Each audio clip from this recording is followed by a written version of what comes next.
Katika maisha ya kiroho ni lazima mtu afikie ngazi hii ya kumtambua mpakwa mafuta ambaye anatumika chini yake kama baba yake. Atapata neema kubwa.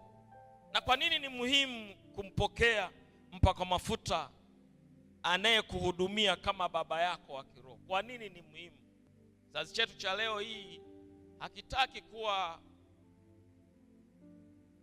chini ya baba fulani, inataka tu kujitegemea. Bwana amenipa kipawa cha kuhubiri, sasa najitegemea, sihitaji baba. Kwa nini unahitaji baba? Kwanza, kitu ambacho ujue, mtu asiye na baba ni mtu aliye tofauti sana na mtu mwenye baba. Mtu asiye na baba. Leo hii hata kuna watoto hapa duniani ambao hawana baba. Yaani hawasikilizi wazazi wao kama baba yao. Hawachukui ushauri kutoka kwa baba zao. Hao watu wana mahangaiko mengi. Maisha yao yamejaa maumivu. Maisha yao yamejaa mikwamo mingi. Hiyo ndio tofauti. Ni tofauti sana chokola na mtu aliyelelewa nyumbani na wazazi wake. Watu hawa ni tofauti sana.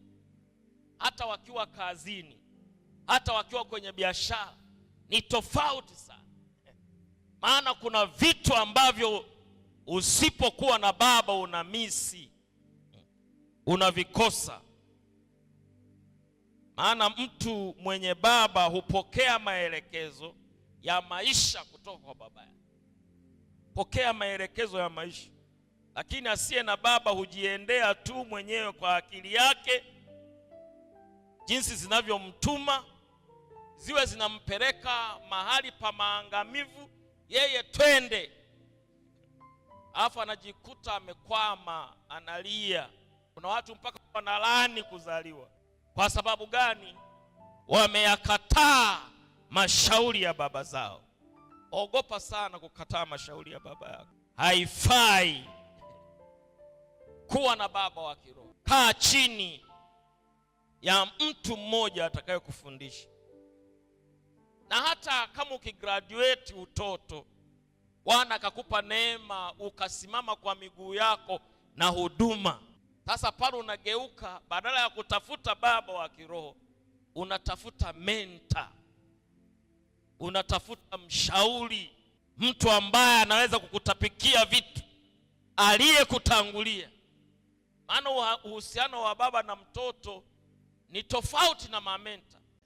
Baba yuko free kukuambia chochote, yuko free kukuchapa, yuko free kusema na maisha yako. Baba wa kiroho. Bwana Yesu asifiwe sana. Kwa hiyo ili usiwe na mahangaiko, kaa chini ya baba, ulelewe.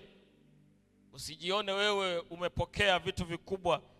Alafu kitu kingine ambacho lazima ukijue kwamba mtoto anaweza kumzidi baba yake.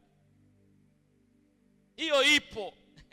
Lakini haibadilishi kwamba huyu ni baba.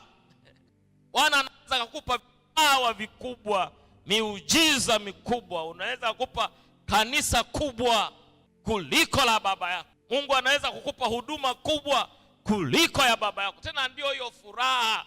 Furaha ya mzazi ni kuona watoto wangu wanafanya kubwa kuliko nilizozifanya.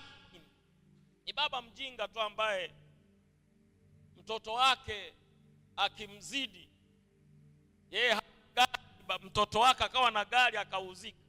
Huyo ni baba wa hovyo.